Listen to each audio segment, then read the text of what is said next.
let's jump into map number 3 here. We're going to be playing on Ephemeron. Starting in the bottom right-hand side of the map, playing as the Red Zerg, representing Clash. It's Reynor.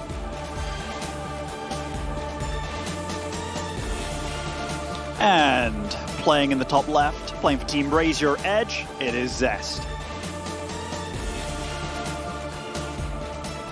You know, Reynor actually, he beats Armani, who beats Sue.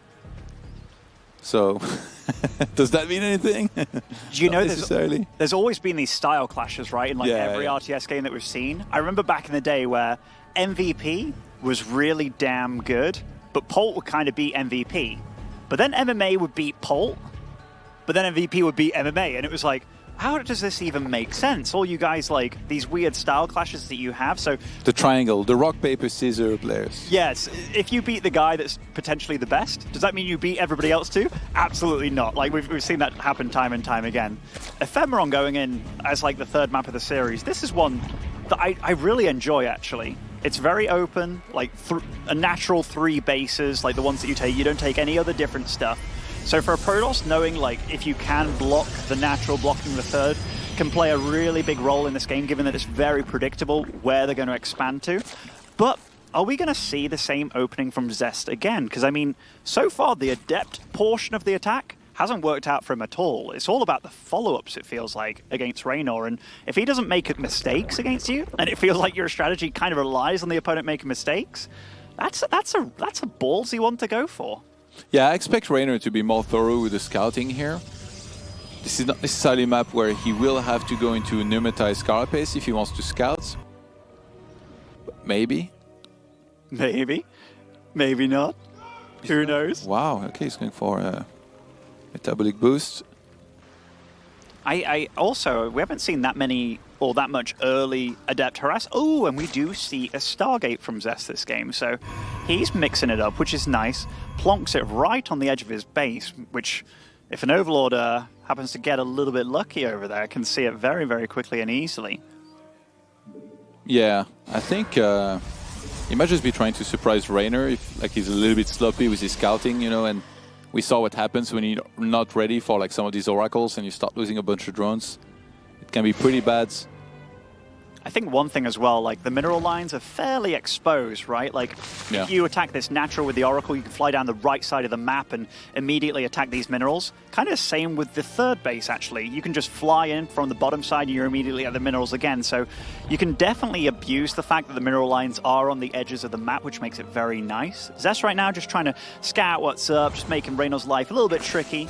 And just making sure that he's being honest with his Zergling camp. Because if you see that they've skimped and they're only on 2 or 4 or something, those Adepts can definitely get some damage done.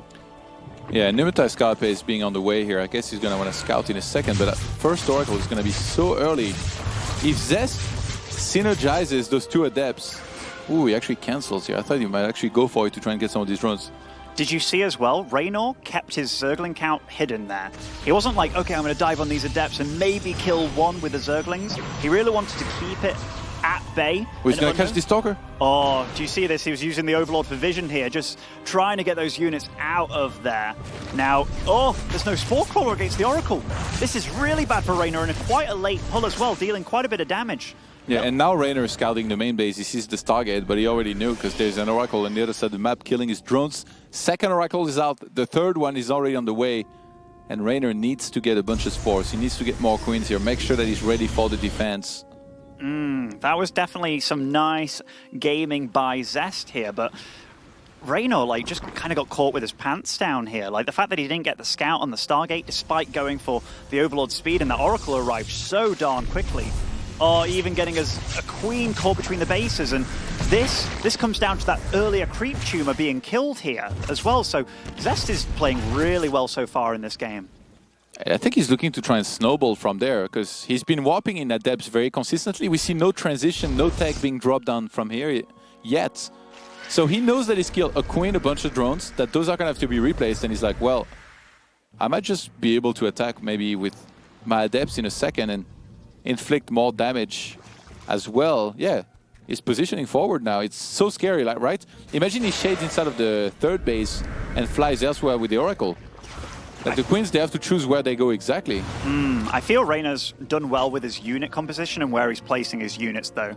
Like the Lings and the Queens, in combination against these Oracles and Adepts, they do win out. And the fact that he postured very aggressively outside his base with the Queens and then followed with the Lings, he just made it difficult for Zest to really go for anything. But the thing is, Zest doesn't really... Oh, okay.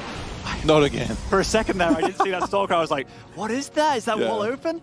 Zest probably clicked there as well. He was like, oh! Yeah, I mean, gets your blood pumping, dude, these Lings. But +1 melee starts for Reynor. I mean, that's fairly normal, right? Gets the Roach Warren going along too. Right now, they're both going into very normal tech options. Wow, he's being so brazen against this Queen. Yeah, gonna sacrifice one of these Oracles. I mean, I was about to say, 1 Queen for an Oracle? That's not a good trade for Zest at all. Wow, only gets one of them back home. Maybe got a bit excited there. Yeah. Like, oh, I'm so nervous. Like, this is crazy. Oh, that's decent. Oh, maybe did it on purpose, actually. Left the one with energy back there just so he could do that. I totally forgot about the stasis trap usage on this map as well, by the way. We can see these 2 Oracles just be a nuisance throughout the game. With so much space behind those minerals, it's definitely easy to kind of come in and use that outside of the range of the Spore.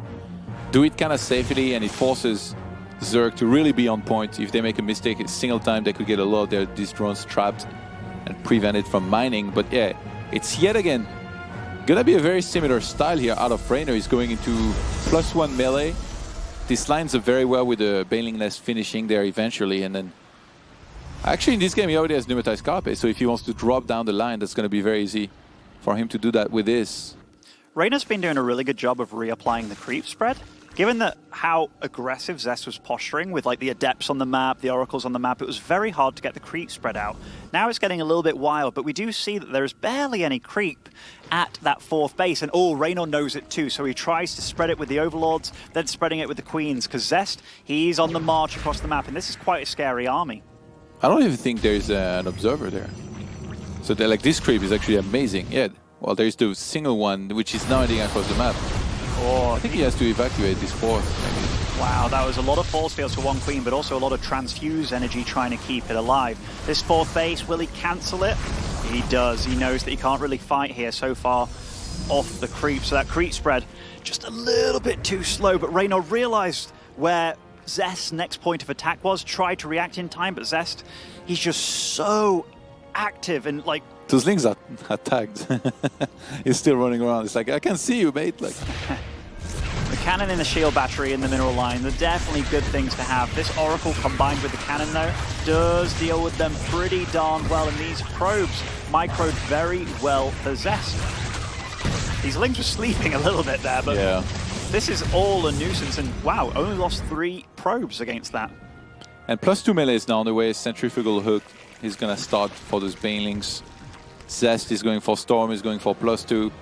I think if he's able to just kind of sit around and mass for a bit, doesn't really trade or suffer losses, he's going to be in a pretty good spot to move across the map and try and take a good fight. He's only lost 6 units this game. What did he lose? Maybe, well, the 3 probes and then, 2 Oracles and a Zealot. That's very cost effective, oh my god. Oh, I love this, though. I feel that in a lot of games in ZvP, we don't see enough Baneling drops happen anymore. And we talked about how the, exposed mineral lines can mean a lot for Oracles. They also mean a lot for these Baneling drops. He's not even going to wait to be sure that Zest is busy across the map macroing something. The Overlord's going to come in. Zest with no reaction. Yeah, Reynor was keeping him busy with Lynx on the 4th base. Wow. So that's where Zest was looking, and now 13 probes get blown up just like that in an instant. And we talked about this earlier. Reynor's so good at distracting his opponent with the run-bys, but the same skill applies to doing these Baneling drops. And if Zest now knows that's a threat, Reynor's got himself into a pretty decent spot this game. Look at his supply already, and the fact that he's already been committed to so many Banelings, I think he's in a pretty dangerous spot here.